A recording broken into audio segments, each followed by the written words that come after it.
Hey, so what Carl and I were just talking, hey, sorry. Welcome to the Daily AI Show watch party for day 4 of 12 days of OpenAI, otherwise known as Shipmas. And what Carl and I were just talking about before we went live was they've announced some really big stuff. Like, is this Tuesday going to be also a mind-blowing thing, or are we looking for more stocking stuffer? What do you think, Carl? It would be kind of crazy to do another big one after a big one, especially with Sora not everyone being able to access Sora. So I'm curious to see what they do because I think we still have a couple of big ones people are looking forward to, like advanced voice mode with vision, potentially GPT 4.5, like Right. other things, right? So I'm curious to see like how big they make this, or maybe there's two big ones a week, Right. maybe. Right. Um, I'm thinking unless like they surprise us all and just go, you know, just go day after day. But we've seen on Friday it wasn't like it was a demo of potential fine tuning of O1 Yep. next year. So maybe it's not as big today. Because if we, I feel, here's what I feel. If we see Sam Altman in, then Yes. I feel that's something big, right? But if we don't, it's like probably stocking stuff or something. I have to say, so I've been able to get into Sora. Have you? Nope. Nope. I've been So trying I'm not trying very hard. So right. nope. Oh, So here Sam we go. Altman is not there. All right. He is not there. And here we go. We are sharing. Yes. Here we go. Ben was working late Second. last Sorry, I night. have to They were unmute in the thing. already this morning. We are doing everything we can to get you access to Sora as soon as possible, and we can't wait to see what you create. Today, though, we're talking about Canvas, which is a product that we've had in beta for Plus users for the last couple months. Canvas allows you to Yes. collaborate with ChatGPT on writing and coding that goes beyond simple chat. So we're launching 3 things today. First, we're bringing Canvas to everybody and integrating it into our main model so it just works. Second, we're enabling you to run Python code inside your canvases, and so you see the output, whether it's text or graphics. And third, Oh. we're bringing Canvas to CustomGPTs, so you can imbue all of your CustomGPTs Yes. with the power of Canvas. There So we with go. that, let's dive in. All right, thanks, Kevin. Hey, everybody. My name is Lee, and I'm an engineer helping you collaborate with ChatGPT. Hey, everyone. My name is Alexi, and I'm also a product engineer working on ChatGPT. So, Lee, are your kids excited about Christmas coming up? Oh, boy, yes. I thought it'd be fun if we could maybe make a story for them, Christmas story, and use Canvas. Try it out. Yeah, let's check it out. OK. So if I go to ChatGPT, you'll notice starting today, there's a new button in the Composer that lets us see all the tools available, one of which is Canvas. So I'm going to click that. And now anything that I type here is going to create a canvas. So let's write that story. Help me write a Christmas story about silly elves for my kids. And I'm going to send that off to ChatGPT, and it's going to get started right away on making a canvas for us. So there's a handful of things that we should explain what's going on here. The most significant thing that's different is you have this side-by-side view, where on the left is the chat, as you're used to it, and on the right is Canvas. And in Canvas right now, ChatGPT is busy writing the story for us. This is pretty different from what would happen if you wrote this kind of prompt before. ChatGPT is good at doing this sort of creative writing work, but it would write it directly inline in chat, and sometimes it's hard to piece out what's the document and like what's the preamble or the what comes after, or especially if you wanted to make any changes along the way, things tend to get lost. But now you have this side by side. So let's take a look at what ChatGPT made for us. The silly elves and the Christmas catastrophe. Oh, no, not a catastrophe. In the snowy village of Tinseltown, nestled at the edge of the North Pole, lived the silliest group of elves you ever could imagine. All right, this is looking pretty good. I could make some changes. I think this title is a little long, so I'm gonna, maybe take this part out. Actually, otherwise this is pretty good. So ChatGPT can edit, and you can edit sort of side by side. Yeah, Okay. so I can type in here, I've been editing the title. I'm kind of making it for my kids. So this is a collaborative document. And just like you might be used to in other document editors, you can come in here, you can add text, you can bold text. You can do lots of things you can do in other document editors. You can edit, ChatGPT can edit. I could go over back to chat, and just similar like I would do in any other ChatGPT workflow, I could give it feedback, I could ask for changes, and it's going to come in and make those changes directly into the canvas. But rather than show you that, I thought it'd be interesting to show this button in the bottom corner, which has a handful of commonly used shortcuts that's based on things that we know people do in ChatGPT. Suggest edits, ask ChatGPT for feedback about what we might want to change about this. Adjust the length, might make this longer or shorter. Maybe I want a shorter bedtime story. Reading level will change this to make it more sophisticated language or simpler language in case I wanted to make it easier to read for my younger kids. Add final polish is really helpful, especially when you bring your own content. Check for spelling mistakes, grammar, things like that. And then add emojis. That sounds fun. Yeah, we love emojis. All right, well, let's try it. So if I click add emojis, I've got some options about where I want to put them: words, sections, list. Let's try words. I click that, and ChatGPT is going to get to town putting emojis into my doc. Look at that. So what you're seeing here is ChatGPT now making a revision to the document in Canvas. It's starting at the top, it's writing a new version of the doc, and it's sort of streaming in on top of the previous version, just to make it a little bit easier to see in context what's changing. And alongside this in the chat, you're seeing that it's editing, and you're noticing that we have our instructions back and forth. But So otherwise, it's not clearly getting sort of cluttered up with the different revisions. shove as Kinda many looks like when my emojis as you 8-year-old gets a can. hold of a phone. God, that's like the Yeah, I worst. think your kids are going to love this, Lee. There's definitely a lot of emojis that I put in here that did a pretty good job. No. Okay, so that's how you get started with Terrible Canvas. job. Canvas will many. trigger in a couple different scenarios. You can ask ChatGPT to just start collaborating with you on a piece of content, whether it be writing or code, and it will open a canvas for you automatically. Or like I just did here in the interface, I'll show you again, is this button in the composer to view the tools. You just click Canvas, and that's going to create a new canvas every time. Amazing. So in addition to storytelling, a lot of people use ChatGPT to help with their own writing. Learning how to be a good writer is hard, and today we're really excited to showcase some new features in Canvas to make it easier to get feedback on your work. So in my spare time, I'm a bit of a physics enthusiast, and so I have an essay here that I've been working on titled Santa's Sleigh, Exploring the Role of Dark Energy in Reindeer Propulsion. I'm going to copy this from my, from my Because of text course. editor I and love paste this. it into the prompt area in ChatGPT. Because I put in a substantial amount of text, we now have a new button in the upper right that says Open in Canvas. If I click this, the content from the prompt is put into the canvas, and this is the same editable surface that Lee was demonstrating. So could you bold that title maybe? Yeah, so I can go in here and make a change if I wanted to before I send it off to ChatGPT. But So today, this hasn't been sent yet. So when you made that bold change, what just happened? correct, yeah, this is all still a draft document. Yeah. So until I send a message, I can edit it as much as I want, and ChatGPT hasn't seen it yet. And it's attached to the composer. Exactly. So I'm going to go in here and I'm going to ask ChatGPT, can you leave some comments on my essay from the perspective of my physics professor? Nice. Okay. So maybe it's going to give you some technical tips. Yeah, hopefully. We'll see what it comes back with. But previously, it would be hard to connect what the feedback ChatGPT is giving you to your own work because it would all be inline in the chat. But now with Canvas, ChatGPT is able to select specific portions of your work and leave comments inline, which makes it really easy to connect what the suggestions are to your work. Yeah, I'm looking at these. These are pretty good feedback. Consider linking this introduction more explicitly to the scientific exploration of dark energy to immediately establish the physics connection. But it didn't just respond to that in chat. It selected Santa's sleigh and his flying reindeer have long fascinated people, blending mystery and magic. Okay, so it's picking out sentences that it wants to give you feedback on and then writing the specific feedback per sentence. Exactly. And helpful. each of these comments, I can have an apply button. And so clicking apply would allow ChatGPT to go through and apply the edit as it sees fit. And of course, I could then reject that edit if I wanted to. But since this is my own essay, I'm going to go in here and make changes on my own. So I like this comment. You may elaborate briefly on why dark energy is mysterious to provide context. I'm going to say we don't know, why the universe expands, and we don't know why Santa is so fast in his sleigh.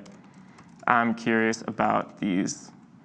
Cool. The mysteries of the universe. The mysteries of the universe. I'm going to dismiss this comment because I feel like I've addressed it. Yep. And when I'm ready to take my essay out of ChatGPT, I can click this copy button and send it off to my professor. Great. I'm sure your professor's going to love these changes. You know, this is some cutting edge research here. But in addition to writing in ChatGPT, we know a lot of people also use it for programming. And we've made some really exciting improvements to programming in Canvas as well. Let's check it out. So I've also been helping Santa with some logistics for toy manufacturing. And I've been learning some data science tools in Python. So you're an OpenAI engineer. You're also a dark energy researcher, and you're helping Santa with logistics. Yeah, I mean, Santa can be everywhere at once. We really try to as well here at OpenAI. Okay, got it. So I have some example code that I've been working on locally. So this is my local IDE, but something's not working, and I want some help debugging it. I'm going to copy that and then paste it into ChatGPT. I see the same Open in Canvas button. I click that, and now I have a canvas open, but this time it's actually a code editor. So ChatGPT has recognized that this is Python code. I get Python syntax highlighting, and even some basic autocomplete. Nice. I know this code isn't working, so I'm going to ask ChatGPT, can you help me debug this code? What might be going wrong? ChatGPT sees the code, looks like it identifies that plot.label does not exist in matplotlib. It provides an example corrected code. We could trust this and take it back locally, but one of the new features we want to demonstrate today is the ability to actually run your Python code within Canvas. So in the upper right, we have this button titled Run. Let's see if ChatGPT finishes. We'll click Run and see what happens. Click Run, and it looks like right away, actually, we see that label is not defined, so ChatGPT was correct about that. We see the exception, and right away, anything in the console is shown to ChatGPT. So ChatGPT sees this exception, and it actually leaves a comment on it. And it looks like this corroborates what The error ChatGPT occurs expected in because the chat. label is not a valid function in matplotlib. You might likely use title instead. This is great. I feel like I'm always This trying to is learn Vision-esque. new libraries, and this is exactly the kind of error I get all the time, just like forgetting the API for something. And it's pretty amazing that it just picked that out right away. Yeah, and just like comments in the document, there's a fix bug button to let ChatGPT fix it for you. So when I click fix bug, we show ChatGPT the exception and your code, and it's able to edit the canvas to make that correction. That was pretty fast, so maybe we want to see like exactly what ChatGPT changed. Yeah. And there's this great show changes button in the canvas header. Clicking that will give you an inline diff that should be familiar to people who use Git to show you exactly what changes were made. That's cool. And show changes works not just for code, but for documents as well. Exactly. Yeah, works across both of the editors. So now that we have this fix in place, we can try clicking run to see if it works now. And wow, that was fast. We It's really fast. have our line chart now rendering in the console. So can you explain a little bit about exactly what happened? Because that Python execution happened very quickly. Yeah, so within Canvas, we actually load a WebAssembly Python emulator, which allows us to load almost any Python library and run your code almost instantly. So you get immediate feedback, you can collaborate with ChatGPT effortlessly, and really have a tight feedback cycle all within ChatGPT. Including generating graphics. Including generating graphics. So Santa particularly is interested in some Sankey flow diagrams to kind of track how toys are flowing through his... Sankey, those are the ones where there's like arrows in and arrows out. Honestly, I'm not even sure. Santa asked me for this. Yeah. I'm trying to learn. He's so always challenging us. I'm going to ask ChatGPT to add a Sankey flow diagram for Santa's toys. Please use appropriate colors. See if we get something Santa themed. Interesting. So ChatGPT is going to go through and edit our code again, and now it's adding example 2, a Sankey diagram. Cool, so we got total toys, delivered to children, distributed to stores, defective. Okay, so it's added a handful of lines of code, creating a Sankey, adding data, finishing it, and then saying show. Yeah, let's try running this. Oh no, looks like there's been a problem with the colors, but ChatGPT has an idea of how to fix that. Use a single color per flow. Let's try it. Let's I'm try trying it right now. I don't have the run command. This is kind of awesome because this is exactly what happens when I'm trying to learn something new is I will go search for example code, I'll run it, it inevitably won't quite work, and then I will try again, and then go through this loop and try to read the inscrutable Python errors and figure it out for myself. Oh, there we go. All right. Looks like maybe Matplotlib has some bugs in its Sankey layout, but we got a graphic, so there we go. We got a graphic, and we can keep refining this with ChatGPT, even dragging this image into the prompt area if you want to show ChatGPT exactly what this image looks like to help refine. So those are some of the new programming features in Canvas. Amazing. All right. There's one last thing that I want to show, and that is bringing Canvas into custom GPTs. So GPTs, in case you're not familiar, are a way to give ChatGPT custom instructions, custom context, and a lot of really distinct and specific behavior to whatever particular task that you have at hand. And then you can share them with other people so they can benefit as well. There's a GPT store full of these things. They're really interesting. And I decided to make one for Santa. Santa gets all these letters, and he has to respond to all of them. And I figure that's got to be a lot of work. And it might be helpful if you just had, just like a first draft, something to start with. He could decide if he likes or didn't like it. He could edit. He could go from there and then send on his. So you're also part of North Pole operations. I can neither. Both of you. I can neither confirm nor deny this. All right. If Santa comes out with a frontier model, I'm going to be very suspicious. So Alexi, I happen to notice that you wrote your letter to Santa and left it out on your desk. Oh, I meant to mail that already. I can't believe you found it. Yeah. Well, I snapped a picture of that, and I figure maybe we could use that as a bit of an example here. So let's bring that, if I can figure out how my mouse works. OK, there we go. So we've got our picture into ChatGPT. Let's open it up real quick just to get a look. A bike, a GPU, and some dark matter. That tracks. All right. Yeah, that's Lexi right there. That looks like my letter. OK. I also figure Santa has some context on whether you've been naughty or nice. That's one of the things that he keeps track of. And in addition to taking a picture of the letter, we probably want to add that in. So I'm going to let Santa Drafter know that Lexi's been nice this year. Really appreciate that, Lee. Yeah. OK, Alexi has been nice this year. So let's send this off to our custom GPT. And hopefully we'll get back a canvas. All right, here's our custom GPT starting to write out our letter. Nice. It says, "Dear Alexi, ho, ho, ho, thank you for your letter." I put a big smile on my rosy cheeked face. Let's see, what do we have here? First off, a new bike. Excellent choice. All right, looks like you're getting that bike. Great. H100 GPU, Mrs. Claus tells me it's quite the powerhouse running AI models. The elves in the tech workshop are tinkering away on that one for you as well, so that's promising. And dark matter, Santa's admitting that might even beyond his capabilities in the toy factory. So it sounds like maybe you shouldn't get your hopes up for that one. Yeah, I don't know how you put that one in a stocking either, so. But this is a pretty great first draft. And, Santa could come in here and, change this up as much as he wants, make edits as much as he wants. And then as soon as he's ready, write this out in his characteristic handwriting style and send this letter back out to you. Hopefully this will save Santa some time. And so, we should talk a little bit about what's actually happening here. You might have noticed that I didn't click the canvas button. I didn't mention to create a canvas. It just made a canvas. So this is an example of ChatGPT determining that canvas would be the right thing to do. But it had to know to do that. Yeah. Well, when I built this custom GPT, I put that in the custom instructions. So do you guys want to see how I made this? Could you show? Yeah, please. So if we go up here into the GPT, excuse me, and hit Edit, and that should take us to the configuration page. So this is how you set up a GPT. It's really pretty straightforward. You can get a picture and a name and a description so people in the store, if you choose to share it, can see what it's about. The important part here is the instructions. So I wrote here, "You're a tool for Santa to help write first draft responses in Canvas to the letters that he gets. Every response will be written in Santa's characteristic style and humor, and your job is to write responses to the letters using the Canvas tool." So in the instructions, I told it to use the Canvas tool, so I'm going to expect that it will use the Canvas pretty much to every thing that I put in there, which is exactly what I want this to do. That's going to be the right tool. In addition to that, down here at the bottom is a list of checkboxes under capabilities. So this is the set of tools in ChatGPT that are available in GPTs. And there's the new one here, Canvas, which is starting as we roll out today, will be on by default for new GPTs.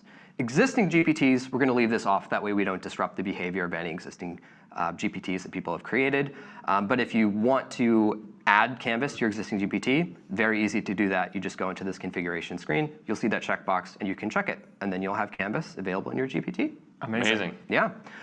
So this is Canvas. That's the handful of things we wanted to show you today. We've got Canvas rolling out to all web users, regardless of plan, as a default experience in 4.0. So whether you're on a free plan or a paid plan, you'll have Canvas.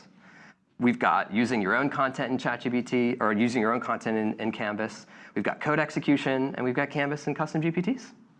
It's awesome. So we're super excited to see what you do with it. Like Lee said, we'll be rolling this out today. Before we go, though, let's end with a Christmas joke. Okay. Are you ready? Yeah. We're ready. All right. How does Santa take photos? All right, let's hear it. With a North Polaroid. Oh.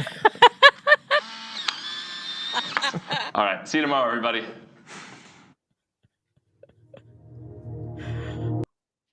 All right.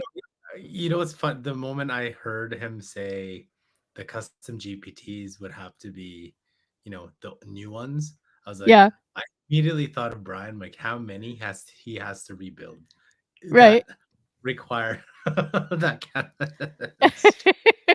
But my it is goodness. Brian has been begging for more for a custom GPT update, and this Yeah. isn't exactly a custom GPT update, but it did include him. It did. So now you can have this. I will have to build a couple of the ones that I wanted to build. Mhm. But I think that's, it's pretty awesome. Yep. And yeah, you can. So Yeah. just to recap, it's an expansion of the Canvas tool. It's available regardless of plan, so free people get it too. Mhm. Um, so it's just one of the tools. It's available it's automatically included in the new custom GPTs, but the checkbox is available in the old GPTs, is what I thought they said. I don't think Okay, maybe not. Maybe you have to maybe not. redo. I think you actually have to redo it because Okay. yeah, that would kind of, depending on what GPT you built, it may or may not work, right? So it would have the potential to screw it up if Yeah. you're trying to do something. So I think you'll have to put the Yes. Canvas on, Which right? is actually why they said that's right, because they said we're not turning it on for everybody because we're aware. They did not say that. They did not say the rest of my sentence, but it Yeah. looks like everyone is aware that you can break shit really easily. Yeah. Okay, so you can render code, Yep. like artifact, right? Like that's Kind of. I have to test that out because in Artifact, right? Like one of the use cases I usually demo to businesses would be, I upload a fiscal report and be like, hey, create for me an interactive dashboard, blah, blah, blah, blah. And it would actually code it and then show the interactive dashboard. So be curious to know what this does because they showed, you can write code and run it, but I'm curious to see if you can just put natural language, create this. So that'll be the test that I want to do. right. Okay. So, yes, so you can run the Python within the canvas. The other thing, it sees everything in the console. So it Interesting. has a kind of vision, Kind of, like yeah. Siri and what we're looking for from vision, where it can just like see from your camera. Yeah. But just think for the so. ChatGPT app. I think so, but we'll see. Yeah. I don't know. But that would be good. They also they brushed right over it because their Sankey graph was janky. Yeah. Yes, it is. But they did just like show that you could take the graph that was rendered and drag it into the chat and then have a Yes. conversation about it, which is kind of cool. That's pretty cool. Yeah. Yeah. And the other thing that I got really excited about was show changes, which works apparently for text documents as well. Because my use case that I'm super excited about is being able to edit our transcripts, daily AI show transcripts Yeah. in a system. Yeah. So I think that's the big piece, right? So it's like, those are like, some people may say this is like a small thing, but like, no, this is actually like, for those who use this regularly, this is actually pretty big, especially the inclusion into custom GPTs for those who use that. Because if you do a lot of writing, or if you have, provided it to other people, And I think I'll give you an example. Like a couple companies wanted us to build it for RFP submissions, Mhm. right?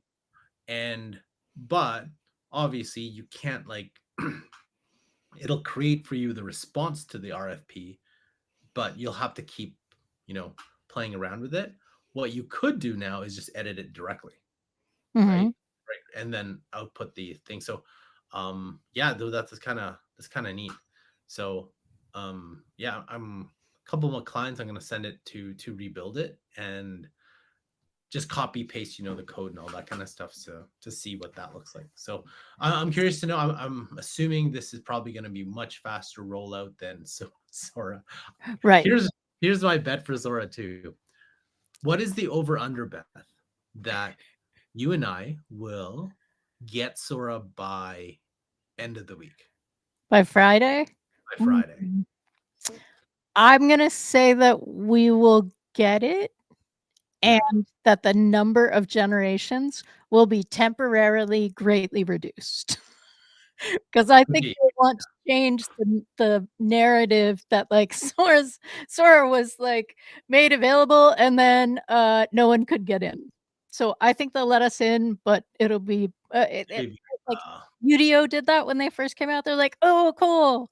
Yeah, no, you can only do 2 generations a day," right? which is really interesting. Like, I think Udio now allows you to do more generations, right? Yes. Like, yeah. That was just temporary, right? Like, you can't say that from OpenAI's perspective because this No. happens every time OpenAI releases something, but Udio really was caught by surprise No at one the knew that it would yeah, kind of blow up kind of that big. So yeah, no, that's very interesting.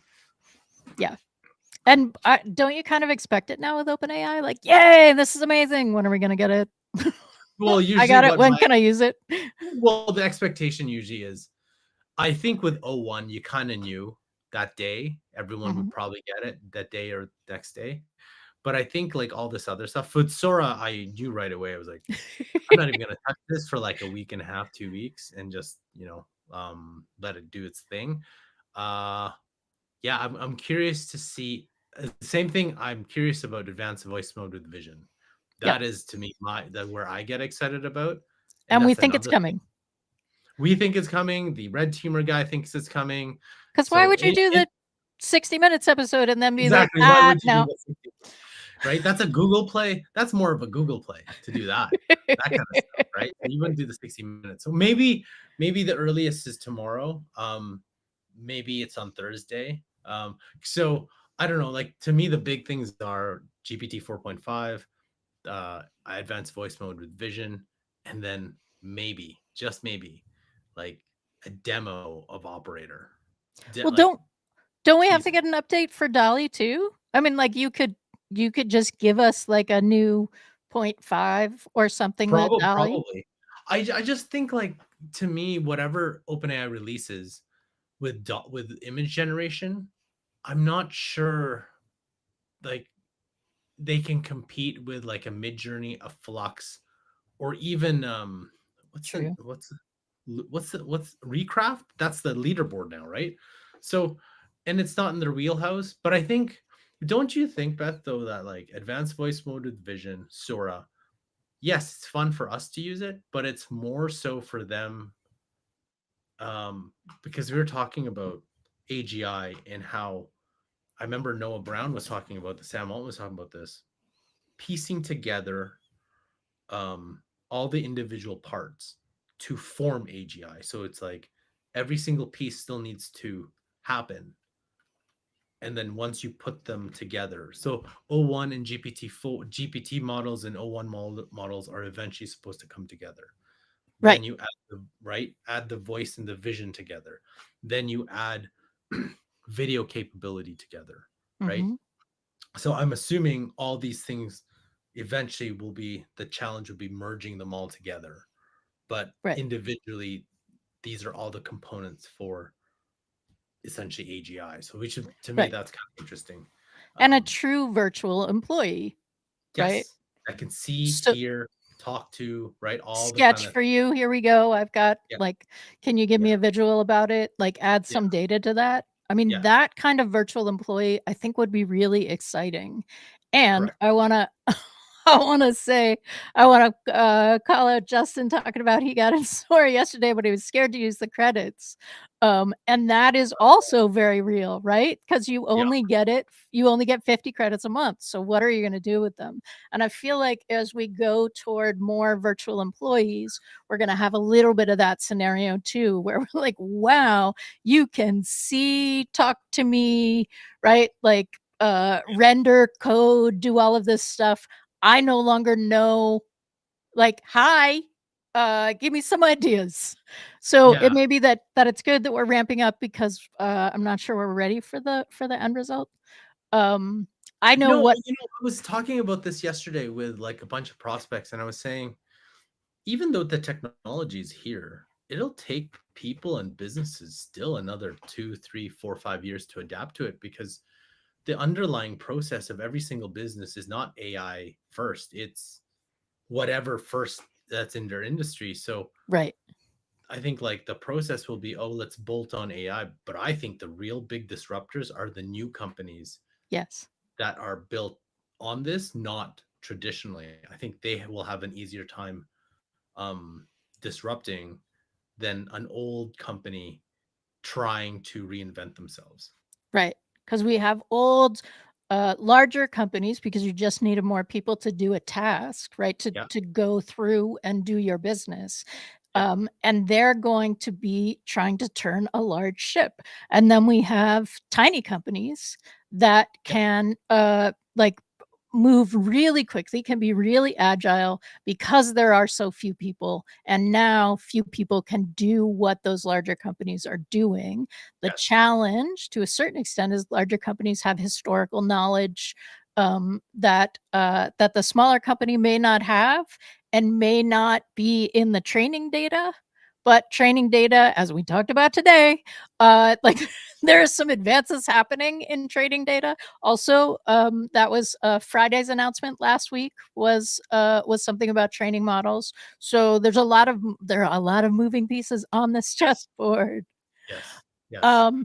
Cool. So do you have anything else you want to talk about? No, All that's right. pretty much it. Look forward to tomorrow. So we're going to wrap it here. Thanks, everybody, for joining us. If you are new to us, go ahead and hit subscribe, because we go live every morning when it's not Shipmas and do the Daily AI show. Tomorrow is our news day, so I'm sure we'll talk about what the reaction was for today. And thanks, everybody. Have a good day. We're doing this tomorrow also, all week. Thanks, everybody. Hey, clap. Well, we're back all week at this open mic. Yes. So 10 a.m. tomorrow, 1 p.m. tomorrow, and all the rest of Thursday and Friday as well. Thanks.